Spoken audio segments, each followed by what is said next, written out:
Iran और Israel के बीच बहुत खतरनाक युद्ध का खतरा मंडराने लगा है। दावा परमाणु हमले का किया जा रहा है। क्या ईरान और इजराइल के बीच हुआ सीज फायर एटम बम तोड़ने जा रहा है? इजराइल के अखबार यरूशलेम पोस्ट ने ऐसी खबर छापी है जिसे पढ़कर ट्रंप के भी होश उड़ गए हैं। खबर में ईरानी संसद के स्पीकर मोहम्मद बाकर गलीबाफ के सलाहकार मेहदी मोहम्मदी का जिक्र है। मेहदी मोहम्मदी ने इंस्टाग्राम पर यह तस्वीर पोस्ट की है जिसमें इजराइल के नक्शे पर 2 परमाणु हमले दिखाए गए हैं। ये मशरूम क्लाउड देखकर इजराइल के होश उड़ गए। सवाल है कि क्या ईरान और इजराइल के बीच परमाणु युद्ध होने जा रहा है?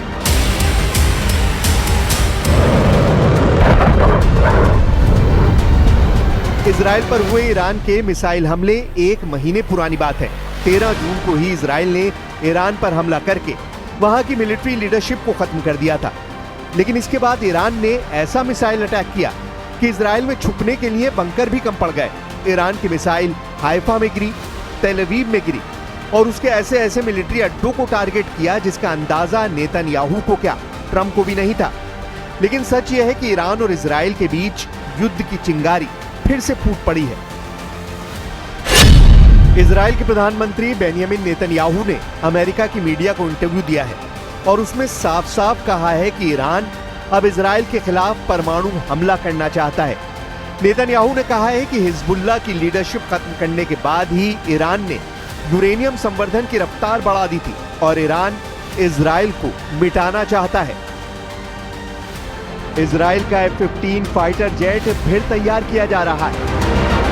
इजराइल के बहुत ही सीक्रेट एयरबेस से आई इस वीडियो ने तेहरान से लेकर मॉस्को और बीजिंग से लेकर दुनिया के तमाम हिस्सों में अलर्ट जारी कर दिया है। खबर पक्की बताई जा रही क्योंकि पश्चिम एशिया में नया खौफ बहुत बड़े सवालों के साथ पैर पसार रहा है।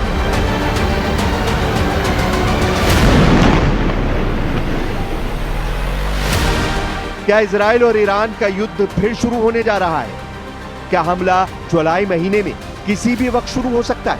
और क्या इस बार ईरान और इजराइल के युद्ध को कोई नहीं रोक पाएगा? क्या ईरान पर बमबारी के लिए डोनाल्ड ट्रंप ने नेतन्याहू का हथियार गोदाम फुल रिचार्ज कर दिया है? क्या जुलाई में नेतन्याहू की एयरफोर्स फिर एक्टिव होगी और जो युद्ध जून में रुक गया वो अब जुलाई के महीने में सभी रिकॉर्ड तोड़ देगा? ईरान और इजराइल का युद्ध किसी भी वक्त फिर से शुरू हो सकता है। इसके 2 बड़े सिग्नल मिल चुके हैं। पहला सिग्नल, ईरान ने संयुक्त राष्ट्र की परमाणु निगरानी संस्था AIEA के साथ सहयोग को बंद करने का ऐलान किया है। अब आशंका है कि निगरानी खत्म होने पर ईरान का परमाणु कार्यक्रम बिना किसी जांच के आगे बढ़ेगा और ईरान अपने 400 किलो यूरेनियम से 10 परमाणु बम बना सकता है।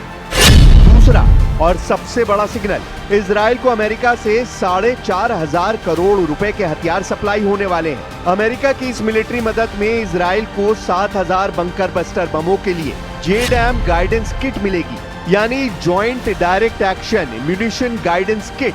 इसमें 3,845 किट ऐसे होंगे जो 2,000 पाउंड के BLU-109 बंकर बस्टर बम पर लगाई जाएंगी, जबकि 3,280 किट ऐसी होंगी जो 500 पाउंड के MK-82 बम पर लगेंगी। ये ट्रंप का नेतन्याहू को सीज फायर वाला तोहफा बताया गया है। लेकिन सच ये है कि 7,000 बंकर बस्टर बम एक नए युद्ध की शुरुआत कर सकते हैं। सीज फायर के बाद ही इजराइल की एयरफोर्स खुद को ऐसे बमों से लगातार लैस करती जा रही है। अमेरिका की डिफेंस सिक्योरिटी कोऑपरेशन एजेंसी को ट्रंप के विदेश मंत्रालय से मंजूरी मिल चुकी है। इससे पहले इजराइल को अमेरिका ने बंकर बस्टर बमों की बड़ी खेप फरवरी 2025 में पहुंचाई थी।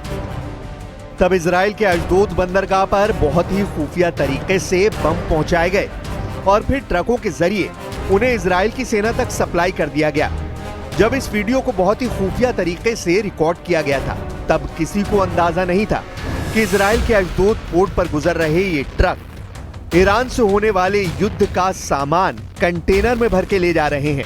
इन कंटेनरों में ऐसे बम लाए गए जिन्हें बंकर बस्टर बम कहा जाता है, ऐसे बम जो गहराई में बने बंकरों को भी तबाह कर देते हैं।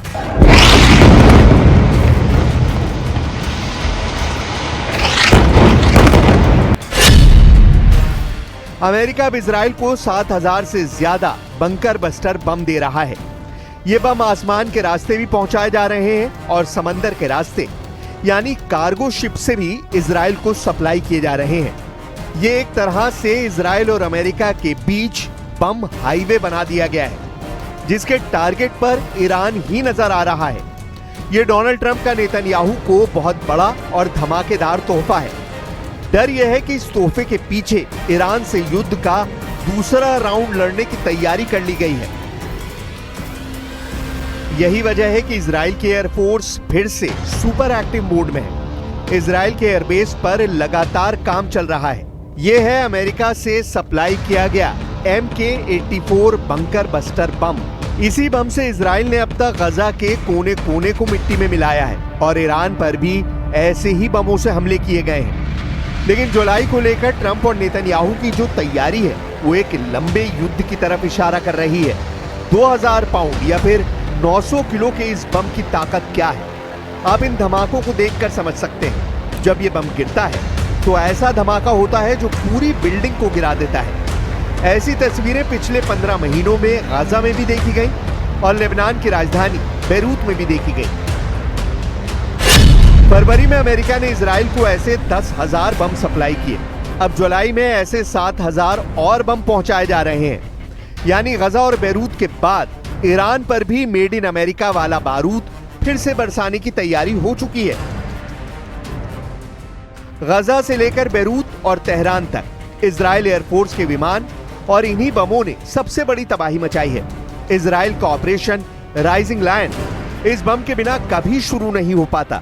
ये बात नेतन्याहू और उनकी फौज बहुत अच्छी तरह जानती है। अब सवाल है कि BLU-109 बम और MK-82 या कहें कि मार्क 82 बम क्या ताकत रखते हैं। ये बम कितना बड़ा धमाका करते हैं, इनकी फायर पावर और दुश्मन के टुकड़े टुकड़े करने वाली थ्योरी क्या है। ये ऐसे बम हैं जो विमान से गिराए जाने के बाद अंडरग्राउंड बंकर तक पहुंचते हैं। इनसे ऐसा धमाका होता है जिसकी वजह से इन्हें बंकर बस्टर बम कहा जाता है।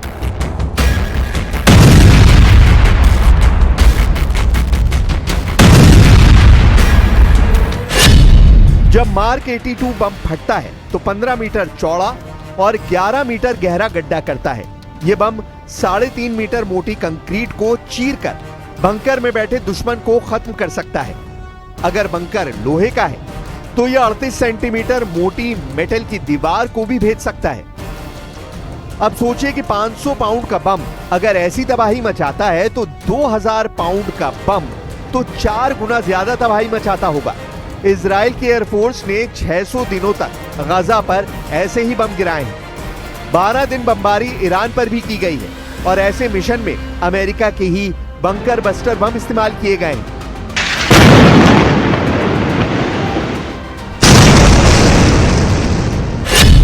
नेतन्याहू का सबसे बड़ा फोकस ईरान पर है। मुमकिन है कि अमेरिका की तरफ से आने वाले 2000 पाउंड वाले नए बमों से अब गजा पर हमले ना किए जाएं, बल्कि उनका पूरा इस्तेमाल ईरान को दहलाने में हो। 12 दिन के युद्ध में इजराइल ने ईरान पर 4200 बम गिराए थे, लेकिन इस बार इजराइल के पास तबाही के लिए डबल ताकत आ चुकी है। इजराइल का मानना है कि उसके दुश्मन युद्ध खत्म होने के बाद अब भी एक्टिव है और ईरान इस फहरिस्त में सबसे ऊपर है। इसलिए बात साफ है कि इजराइल को अमेरिका से हथियारों वाली मदद पर ब्रेक नहीं लगने जा रही। डोनाल्ड ट्रंप ने इजराइल की वॉर मशीन को लगातार ईंधन सप्लाई करने का फैसला किया है। अब चलिए गजा, जहां इजराइल ने अचानक अपने ऑपरेशन तेज कर दिए हैं। गजा में धमाकों का ये वीडियो इजराइल ने बनाया है। नेतन्याहू के ऊपर गजा को लेकर बहुत ज्यादा दबाव है, क्योंकि हमास ने गजा के कई इलाकों में इजराइल को डराने वाले बड़े मिशन अंजाम दिए हैं।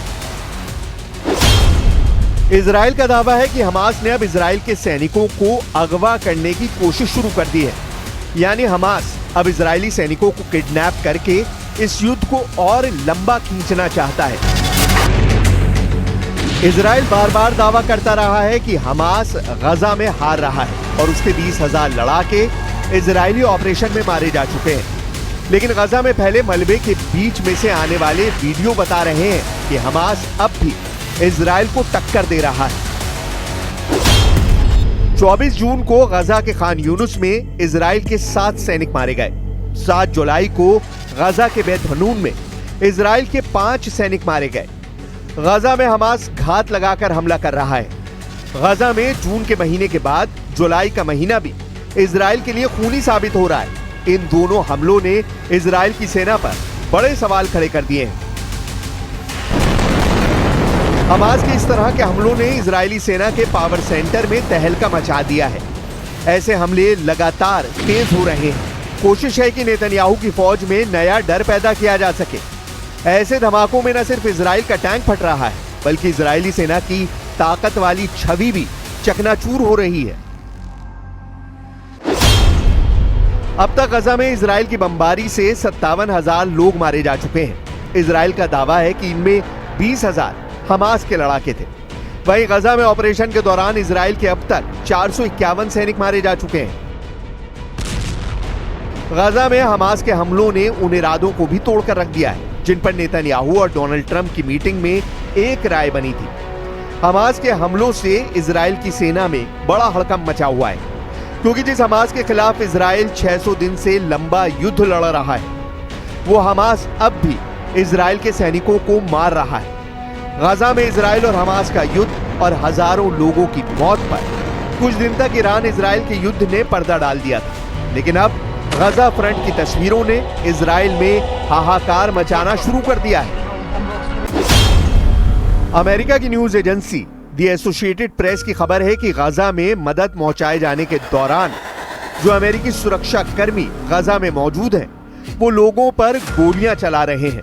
गजा में लगातार बमबारी की वजह से 57,000 लोगों की मौत हो चुकी है। हजारों लापता हैं और इस वक्त गजा में जो रसद मदद के तौर पर पहुंचाई जा रही है, वो डिस्ट्रीब्यूशन सेंटर भी टारगेट बन चुके हैं। संयुक्त राष्ट्र की रिपोर्ट है कि गजा में लोगों के बीच खाना बांटे जाने के दौरान हुए हमलों में 800 लोगों की मौत हो चुकी है। I actually have updated figures for you as well on the number of deaths that have resulted from people, around aid distribution areas where people are trying to access aid. Up until the 7th of July, we've recorded now 798 killings, including 615 in the vicinity of the GHF sites and 183 presumably on the routes of aid convoys.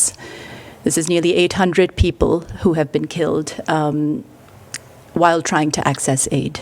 Mostly the injuries are gunshot injuries. गजा एक तरफ और Iran दूसरी तरफ, दोनों मोर्चों पर Israel फंसा हुआ है और अब ट्रंप कह रहे हैं कि ईरान शांति चाहता है और ये उनकी भी ख्वाहिश है। लेकिन अब ईरान के राष्ट्रपति को लेकर आई एक खबर ने बता दिया है कि इजराइल को लेकर ईरान बिल्कुल भी नर्म नहीं होगा। इजराइल ने ईरान के राष्ट्रपति की हत्या की कोशिश की थी और इजराइल के हमले में वो घायल भी हुए थे। 12 दिन के युद्ध के दौरान इजराइल ने मसूद पेजिशकियान को वैसे ही मारने की कोशिश की जैसे हिजबुल्लाह चीफ हसन नसरल्लाह को बेरूत में मारा गया था। यह हमला 16 जून को हुआ था, जब इजराइल की एक मिसाइल पश्चिमी तेहरान में एक इमारत पर गिरी। वहां ईरान की सुप्रीम नेशनल सिक्योरिटी काउंसिल की बैठक चल रही थी। इस बैठक में राष्ट्रपति के साथ साथ संसद के स्पीकर मोहम्मद बाकिर गालिबाफ भी मौजूद थे। इस हमले के बारे में मसूद पेजिशकियान ने कुछ दिन पहले बताया भी था और तब ये साफ हो गया था कि इजराइल ने ईरान की पॉलिटिकल लीडरशिप को भी खत्म करने की तैयारी कर ली थी। ईरान के राष्ट्रपति मसूद पेजिशकियान ने दावा किया था कि इजराइल ने युद्ध के दौरान उनकी हत्या की कोशिश की थी। वो एक बैठक कर रहे थे, उसी दौरान इजराइल ने बमबारी के जरिए उनकी जान लेने की कोशिश की, लेकिन इजराइल नाकाम रहा। मसूद पेजिशकियान ने यह दावा अमेरिका की मीडिया से एक इंटरव्यू के दौरान किया, लेकिन अब हमले में उनके मामूली रूप से घायल होने की खबर बता रही है कि वो इजराइल के टारगेट पर थे, लेकिन बाल बाल बच गए। सवाल है कि अब आगे क्या होने जा रहा है, क्योंकि आधा जुलाई बीतने के बाद फिर से युद्ध शुरू होने का खतरा बढ़ गया है और इस बार पश्चिम एशिया की दोनों ही पावर सीज फायर के बाद और ज्यादा तैयारी कर चुकी हैं।